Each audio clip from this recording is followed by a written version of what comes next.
ও শাখা। আমরা দুটো অধ্যায়ে চৈতন্য মহাপুর পরম্পরা পড়েছি, আর এটা হচ্ছে নিত্যানন্দ শাখা প্রশাখা। আর আমরা ছিলাম সেই শিউড়ি নিত্যানন্দ প্রভুর দেশ, রাঢ় দেশ একাচক্র ধামের পাশাপাশি থেকে ঘুরে এলাম। তো শুরু করব 26 শ্লোক থেকে। সর্বপ্রথমে গুরুদেবের চরণে প্রণাম নিবেদন করে তার অহেতুকে আশীর্বাদ প্রার্থনা করি। নমো ওং বিষ্ণুপাদায় কৃষ্ণ পৃষ্ঠায় ভূতলে শ্রীমতে জয় পতাকা স্বামী নীতি নামিনে নমো আচার্য পাদায় নিতাই কৃপা প্রদায়িনে গৌরকথা ধামদায় নগর গ্রাম তারিণে। শুরু করছি 26 শ্লোক থেকে। গৌরীদাস পণ্ডিত জাত প্রেমদণ্ড ভক্তি কৃষ্ণ প্রেমাদিতে নিতে ধরে মহাশক্তি। তো এর আগে আমরা 25 নম্বর শ্লোক নিত্যানন্দ প্রভুর শ্বশুর সূর্যদাস সরখেল সে সম্বন্ধে আমরা আলোচনা করেছিলাম। এখন গৌরীদাস পণ্ডিতের শ্রীপাঠ কোথায় আছে? অম্বিকা কালনা। আমাদের একটা বাস ছিল অম্বিকা কালনা থেকে মায়াপুর সরাসরি। মহাপ্রভুর জন্মস্থান আর মহাপ্রভুর লীলাস্থান, আর অম্বিকা কালনা হচ্ছে নিত্যানন্দ প্রভুর শ্বশুরালয় বলা যায় না, শ্বশুর বাড়িতে দূর আছে, ম্যারেজ হল, বিবাহস্থলী। নিত্যানন্দ প্রভু ওখানে বিয়ে করেছিলেন। এখনো সেই বিবাহ হলটা আছে। আপনার যে কেউ গিয়ে প্রসাদ হিসাবে বুকিং করে বিয়ে করতে পারেন। কিন্তু যাদের বিয়ে হয়ে গেছে, এখন তো প্রতি বছর লোক বিয়ে করছে, বিবাহ বার্ষিকী বুকিং করতে পারে। ঠিক আছে? তো সেই গৌরীদাস পণ্ডিত, গৌরীদাস পণ্ডিত সম্পর্কে বিভিন্ন শাস্ত্রে যেটা দেখা যায় যে নিত্যানন্দপুর গণ ছিলেন। তো মহাপ্রভু যখন সন্ন্যাস গ্রহণ করবেন তখন গৌরীদাস পণ্ডিতের কাছে তিনি অনুমতি চাইছিলেন, অনুমতি নিয়ে যাবেন। আর এটা শুনে গৌরীদাস একদম মূর্ছিত হয়ে গেছে মহাপ্রভুর বিরহে। মহাপ্রভু তাকে শান্ত করে বললেন, কাজ করো, নবদ্বীপ হইতে নিম্ব বৃক্ষ আনাইবে, মোর ভ্রাতা সহ মরে নির্মাণ করিবে। আমার যে জন্ম হয়ে যেগুলো নিম গাছের নিচে, যেখানে মা আমাকে কোলে করে স্তনপান করিয়েছিলেন, সেই যে নিম গাছ, নবদ্বীপ মধ্যে মায়াপুর নামে এক গ্রাম, যথায় জন্মিলেন চৈতন্য ভগবান। সেই চৈতন্য বাবুর জন্মস্থলে নিম গাছ। নিম গাছ থেকে একটা কাঠ নিয়ে আসবে, একটা শাখা কেটে নিয়ে আসবে, দিয়ে মোর ভাতা সহ আমাদের দুজনের গৌর নিতাই বিগ্রহ তৈরি করবে। সে বিগ্রহ কিন্তু অম্বিকা কালনাতে বিগ্রহ কিন্তু মহাপ্রভু থাকাকালীন বিগ্রহ। মহাপ্রভু কতটা লম্বা ছিলেন, তাকে দেখতে কেমন ছিল, চরণটা কত বড় ছিল, মহাপ্রভু সময়কার বিগ্রহ বানানো হয়েছে। তো নবদ্বীপ মায়াপুর থেকে যেই নিম গাছের নিচে জন্ম, সেখান থেকে কাঠ নিয়ে আসবে, আর আমাদের দুই ভাই গৌর নিতাই বিগ্রহ বানাবে। অনায়াসে নির্মাণ হইব মূর্তিদয়, তুয়া অভিলাষ পূরণ করিব নিশ্চয়। তো সেই মন্দির বানিয়ে তুমি পূজা করো, তোমার সমস্ত অভিলাষ পূর্ণ হবে। তো সেই গৌরীদাস পণ্ডিত সেবা করতেন। তিনি ছিলেন শ্রীদাম না সুদাম সখা, সুদাম না সুবল, সুবল সখা। এখানে লিখেছেন গৌরগণদেশ, তিনি ছিলেন সুবল সখা। তো অত্যন্ত প্রেমিক ভক্ত, গৌরনিতায় সেবা করতেন। তার এক শিষ্য ছিল কিনা হৃদয় চৈতন্য। হৃদয় চৈতন্য বিখ্যাত কাহিনী। তো একবার হৃদয় চৈতন্যের সঙ্গে একটা লিঙ্ক করে দিই আপনাদের। একবার গৌরদাস পণ্ডিত শিষ্যকে দায়িত্ব দিয়ে তিনি বেরোলেন শিষ্য বাড়ি ভ্রমণ করবেন। তার এক শিষ্যকে দায়িত্ব দিয়ে ভ্রমণ করতে গেলেন। অনেক দিন হয়ে গেছেন, গুরুদেব আসছেন না। শিষ্য তো বিগ্রহের খুব সুন্দর সেবা করছে, কিন্তু হঠাৎ গৌর পূর্ণিমা কাছাকাছি এসে গেছে। গুরুমা এখনো এলেন না, আমি যে কি করি। তো কি করেছেন, গুরুদেব না থাকলেও গুরুদেবের কাজগুলো করেছেন। তিনি কার্ড ছাপিয়েছেন, নেমন্তন্ন কার্ড নাকি আমন্ত্রণ কার্ড। নেমন্তন্ন আমন্ত্রণ আলাদা কিন্তু, জানেন তো। আমন্ত্রণ মানে অনুষ্ঠান দেখতে আসবেন, চলে যাবেন। আর নেমন্তন্ন মানে আসবেন, প্রসাদ পাবেন, মানে খাওয়া দাওয়া। নেমন্তন্নতে খাওয়া দাওয়া আছে, আমন্ত্রণে খাওয়া দাওয়া নেই। তো দেখো চিঠিতে লেখা থাকে নেমন্তন্ন আর আমন্ত্রণ পত্র, কোনটা আপনি নিচ্ছেন দেখবেন। কিন্তু আমন্ত্রণ পত্র পেয়ে হ্যাঁ খাওয়ার অভিলাষ করলে আর হবে না। কিন্তু পরে বলে দেবে তোমায় আপনাকে আমন্ত্রণ করেছি, নেমন্তন্ন করি নাই। তো সেই জন্য নেমন্তন্ন করে দিয়েছে। কয়েকদিন পরে গুরু ফিরে এসছে। তো গুরুদেবের কাছে খুব আনন্দ সহকারে বলছেন, গুরু মহারাজ, গৌর পূর্ণিমা উৎসবের নেমন্তন্ন করা হয়ে গেছে। এই হচ্ছে কার্ড ছাপিয়ে আমি আপনার হয়ে আমি সবাইকে নেমন্তন্ন করেছি। আমরা গতকালকে ছিলাম সিউড়িতে, নিত্যানন্দ গৌড়ীয় মঠ। কি সুন্দর, কত লোক আসছিল, কত লোক। আমরা কত মহারাজ একসঙ্গে নবদ্বীপ থেকে, বৃন্দাবন থেকে, পুরী থেকে, আরও ভারতের অত্যন্ত প্রান্তল অঞ্চল থেকে কত মহারাজ এসছেন একত্রিতভাবে। গৌড়ীয় মঠের উদ্বোধন, বিগ্রহ প্রতিষ্ঠা, নগর সংকীর্তন, হরিসভা, প্রসাদ বিতরণ, অনেক কিছু। সারা সিউড়ি শহরটা কি বলে, সন্ন্যাসীর লাল কাপড়ে লাল হয়ে গেছে। সব দণ্ডধারী সন্ন্যাসী সব ছিলেন, অনেক আচার্য ছিলেন। তো সেই এখানে দেখছিলাম নিত্যানন্দ প্রভু। সারা সিউড়ি শহর মহারাজদের চরণ ধুলিতে সিউড়ি শহর অভিষিক্ত হয়ে গেছে। তো সেই দেখছিলাম পত্র, দেখছিলাম এটা আমন্ত্রণ পত্র না নিমন্ত্রণ, লেখা আছে নেমন্তন্ন পত্র। তো সেই গুরুদেবের কাছে শিষ্য গিয়ে আনন্দ সহকারে বলছে যে আপনার অনুস্পতিতে আপনার হয়ে সমস্ত লোকজন নেমন্তন্ন করা হয়ে গেছে। এইটা শুনে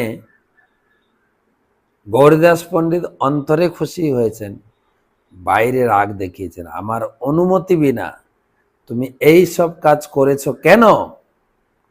বাইরে ক্রোধ করে হৃদয়ে ভৎসন, মোর বিদ্যমানে কইলা স্বতন্ত্র আচরণ। হ্যাঁ, তোমার সাহস কি? আমার অনুমতি নিয়েছ, স্বতন্ত্রভাবে নিজে নিজে সব বাড়াবাড়ি করছো। নিমন্ত্রণ পত্রী পাঠাই ইলা যথা তথা, যে কইলা সে কইলা এবে না রহিবা এটা। তোমার মতো স্বতন্ত্র ভক্ত মন্দিরে বাস নেই, হাঁটো এখান থেকে, যা। স্বতন্ত্র যেখানে সেখানে নেমন্তন্ন পাঠিয়ে দিয়েছ, আমার অনুমতি ছাড়া স্বতন্ত্রভাবে তো এখানে থাকা যাবে না। ওইছে শুনি প্রণব ইয়া যুগল চরণে, গঙ্গা তীরে গিয়া রহিলেন ভিক্ষাতলে। এ বেচারা কি করবে, গুরুদেব তাড়িয়ে দিয়েছিল মন্দির থেকে। আর মন্দির থেকে শুধু জপমালাটা নিয়ে ঘর থেকে বেরিয়ে গঙ্গা তীরে একটা বৃক্ষের নিচে বসে হরিনাম করছে। বসে হরিনাম। শিষ্য দুঃখ পেয়েছেন, গুরুদেব আমাকে তাড়িয়ে দিয়েছেন, জপ করছে। আর গঙ্গাতে, তখন গঙ্গায় পণ্য ব্যবস্থা ছিল, বড় বড় জাহাজে করে মাল যাতায়াত করত। তো হঠাৎ এক ধনী ব্যক্তি নৌকায় সব কিছু, চাল ডাল আনাজ রান্নার যত সব দ্রব্য ভর্তি করে এসে ওর সামনেই নৌকাটা ভিড়িয়েছে, বলছে এই সব গ্রহণ করুন, ভগবানের সেবা করুন। ওটা দেখে খুশি, কিন্তু আবার স্বতন্ত্র আচরণ করলে মুশকিল আছে। তাই পুরো যা যা নৌকাতে এসছে সব গুরুদেবের কাছে পাঠিয়ে দিয়েছে। কেন এই নিমন্ত্রণ করেছে, দেখেন নিমন্ত্রণ করেছে আর ভগবান পাঠিয়ে। গুরুদেব বলছে এসব আমার লাগবে না, হাঁটো এখান থেকে। ও যে নিমন্ত্রণ করছে ওর কাছে নিয়ে যাও। আবার সেই সমস্ত দ্রব্য শিষ্যের কাছে। শিষ্য তখন বললেন ঠিক আছে, গুরুদেব পাঠিয়েছেন। আর বিশাল করে রান্না বান্না হচ্ছে, মহোৎসব হবে, নেমন্তন্ন করা হয়েছে না, মহোৎসব হবে, নাম সংকীর্তন শুরু হয়েছে, বিশাল ব্যাপার। দেখেন ভগবানের উৎসব বড় চিন্তা করতে, বড়, খুব বড় মাপের। আমাদের প্রভুপাদ প্রতি কথায় বলতেন থিঙ্ক বিগ, সবসময় বড় চিন্তা করবে। হ্যাঁ, বড়, বা ইংরেজিতে বলে ব্রড মাইন্ডেড, সবসময় মনটাকে উদার বা বড় করে রাখবে।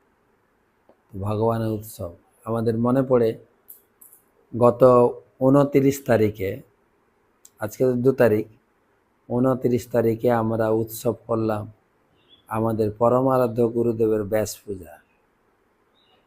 তো মাত্র 32,000 লোক এসেছিল ব্যাস পূজা অংশগ্রহণ করার জন্য। গুরুদেবের শিষ্য সারা বিশ্ব মিলে প্রায় 80,000-এর কাছে। তো এত লোক, এত লোক, একটা প্যান্ডেলে 32,000 লোক। খাওয়ার, প্রসাদ খাওয়াটা ভাগ করে দেওয়া হয়েছিল 32,000।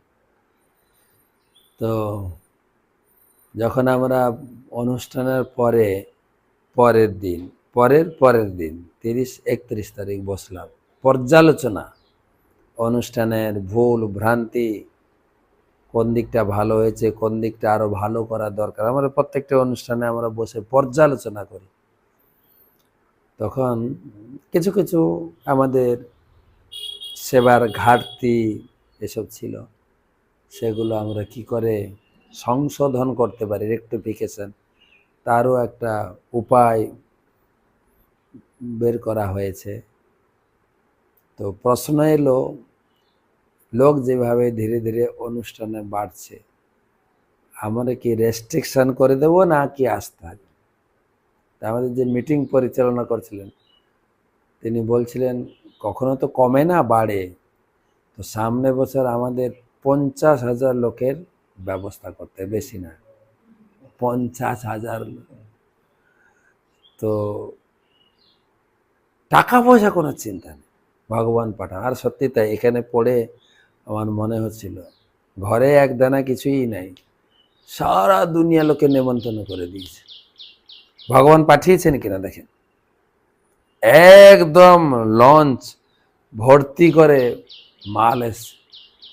এই উৎসবে যা যা দরকার, চাল ডাল তরি তরকারি আনাজ মশলা পুরো একদম ভরপুর। তো গুরুদেব বলেন এগুলো আমার লাগবে না, পড়া ওদিকে, ও নেমন্তন্ন করছে ওর কাছে। তো এখানে রান্না বান্না শুরু হয়েছে, লোকজন এসে গেছে, কীর্তন হচ্ছে, মন্দির সাজানো হচ্ছে, অভিষেকের তৈয়ারি চলছে। সেই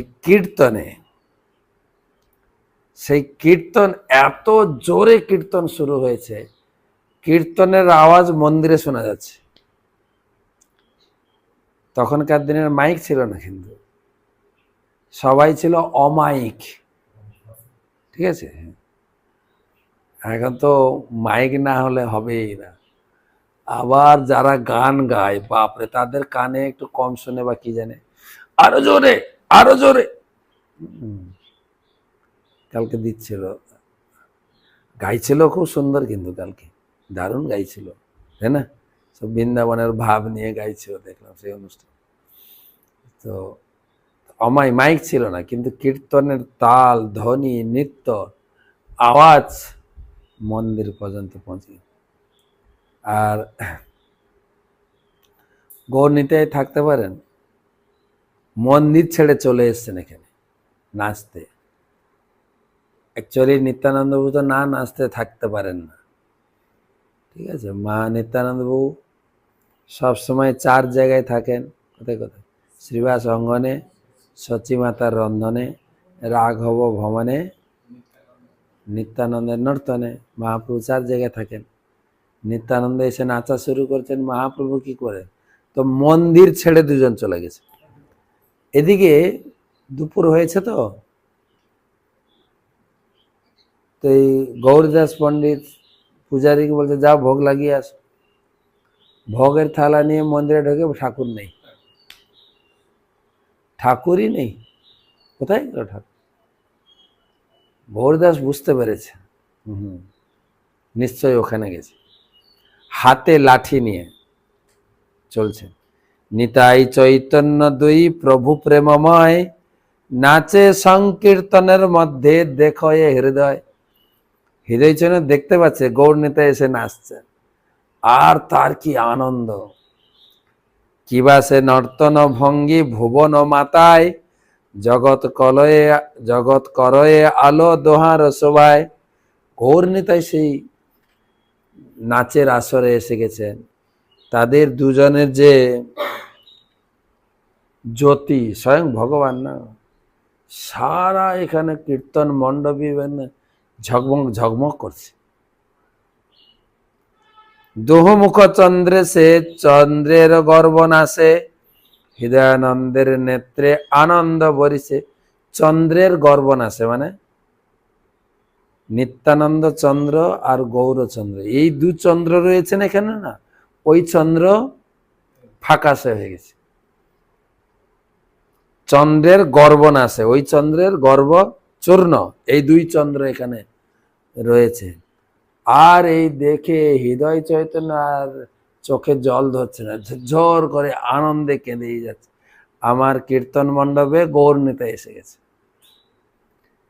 তারপরে কি ছিল? গুরুদেব লাঠি নিয়ে আসছে। কোথায় গেল গৌর নিতাই? চলিলেন গঙ্গা তরে যথা সংকীর্তন, দেখে 2 প্রভু তথা করো এ নর্তন। গুরুদেব এসে দিচ্ছে, আরে সত্যি তো আমার মন্দিরে 2 ঠাকুর এসে এখানে নাচছে। 2 ভাই দেখি পণ্ডিতের ক্রোধাবেশ, অলক্ষিতে গিয়া কইল মন্দিরে প্রবেশ।